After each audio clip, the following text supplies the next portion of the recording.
네, 최태원 SK그룹 회장과 노소영 관장의 이혼 소송 항소심 변론이 어제 마무리됐습니다. 네, 관련 내용 송영훈 변호사, 이주화 변호사와 함께 자세히 짚어보도록 하겠습니다. 안녕하세요. 안녕하세요. 네, 반갑습니다.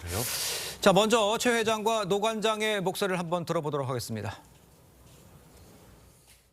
비록 잃어버린 시간과 가정이 되돌릴 수는 없겠지만 이 사건을 계기로 해서 가정의 가치와 사회 정의가 설 수 있는 그런 계기가 되었으면 하는 바람입니다. 오늘 변론에서 어떤 부분 조명하셨나요? 재판 소감 한 말씀 부탁드릴게요. 변호사님들이 다 얘기하셨습니다.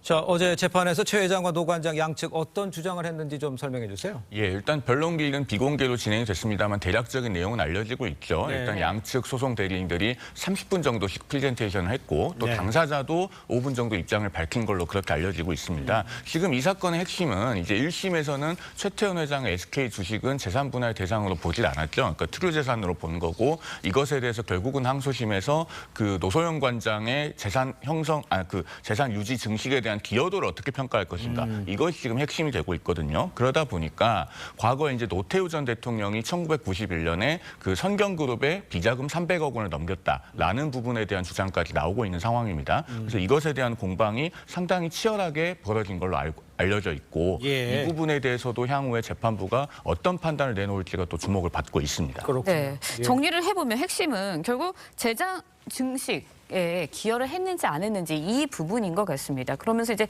비자금 부분 이야기가 나오는데 재판부가 이거를 인정을 해줄까요? 어떻습니까?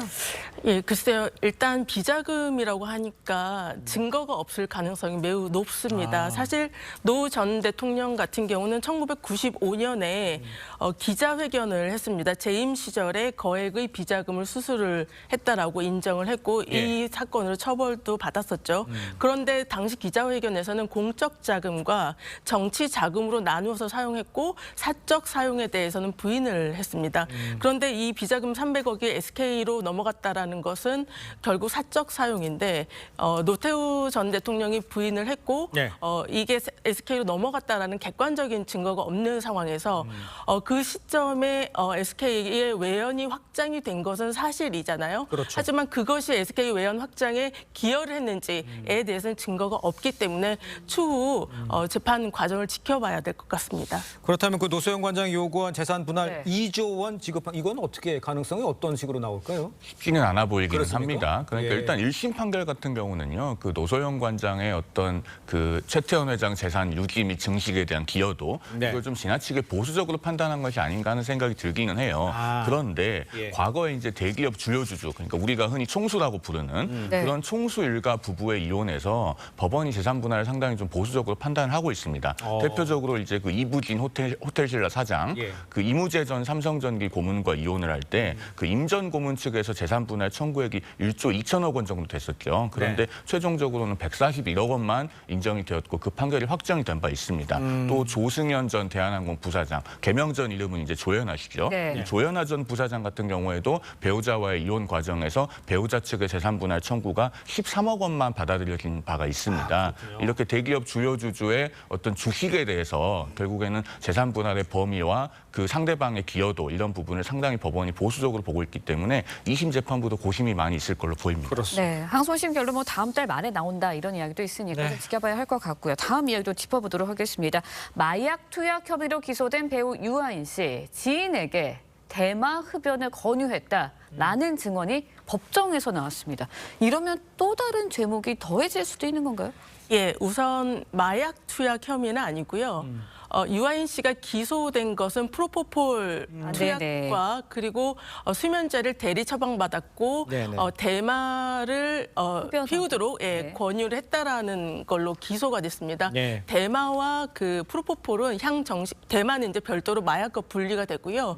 프로포폴은 향정신성 의약품이기 때문에 마약과 또 구별이 되기 때문에 마약 혐의는 또 아닙니다. 예. 이 사건이 보면 식약처에서 유아인 씨의 프로포폴 혐의가 프로포폴 투약 횟수가 많으니까 이제 수사를 의뢰하면서 시작이 된 건데요.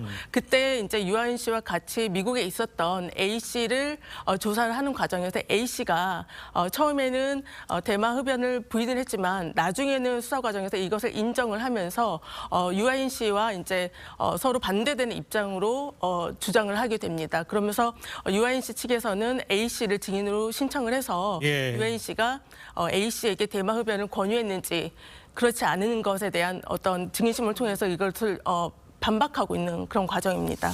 근데 이제 이제 들리는 내용이 그 A 씨가 증언한 이제 A 씨가 유아인 씨의 대질 신문을 거부했다라고 하는데 이건 어떻게 이해를 해야 되겠습니까? 일단 이 대질 신문이라고 하는 거는요. 변호인 쪽에서 필요하다고 주장하더라도 반드시 해야 하는 것은 아니고 재판부가 재량으로 결정을 하는 사항입니다.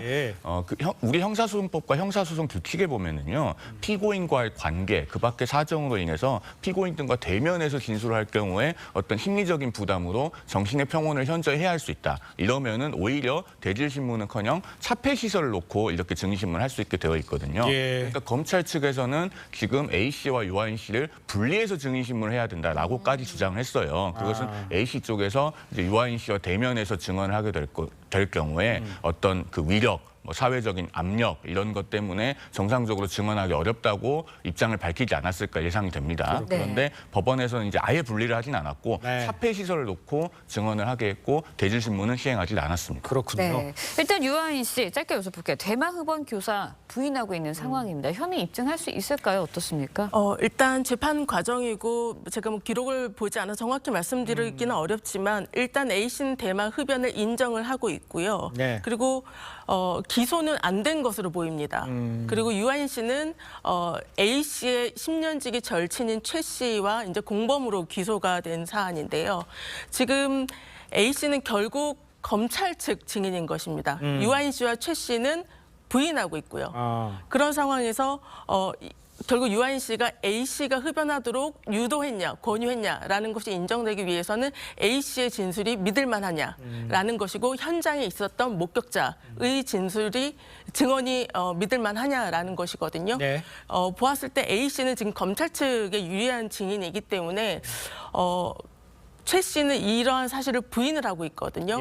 해서 재판부가 누구의 진술이 더 믿을 만한가를 가지고 판단할 것 같습니다. 알겠습니다.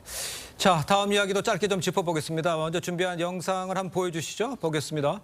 지금 보면요, 한 남성이 이제 거위에 다가가서 머리를 여러 차례 내리치는 장면이 좀 나오고 있는데 저희가 어디냐면 건국대학교 서울 캠퍼스 안에 있는 거위라고 그래요. 저분이 왜 거위를 저렇게 때린 겁니까? 원래 변호사들이 나와서 뉴스 해설을 할 때요. 모른다고 하면 안 되거든요. 그런데 저 장면이야말로 왜 때렸는지 모르겠습니다. 정말 이해할 수 없는 장면이거든요. 저런 행위는 우리 동물보호법에 의해서 처벌받게 되어 있어요. 동물에게 저렇게 이유 없이 상해를 입히면은 뭐 2년 이하의 징역, 2천만 원 이하의 벌금 이런 식으로 다 법정형이 규정이 돼 있거든요. 그런 것은 처벌받는 행위이고 절대 따라해서는 안 된다라는 말씀을 드립니다. 네, 말씀해 주신 대로 동물단체 이 남성을 고발했습니다. 처벌받게 되나요? 네, 일단 뭐 동물보호법이 보호하는 것은 생명 존중이잖아요. 지금 보면은 거위가 만약에 상해를 입었다면 지금 뭐 잘 살고 있다고는 하는데 상해를 입었다면 2천만 원 이하의 벌금 또는 2년 이하의 징역에 처해질 수는 있습니다. 알겠습니다.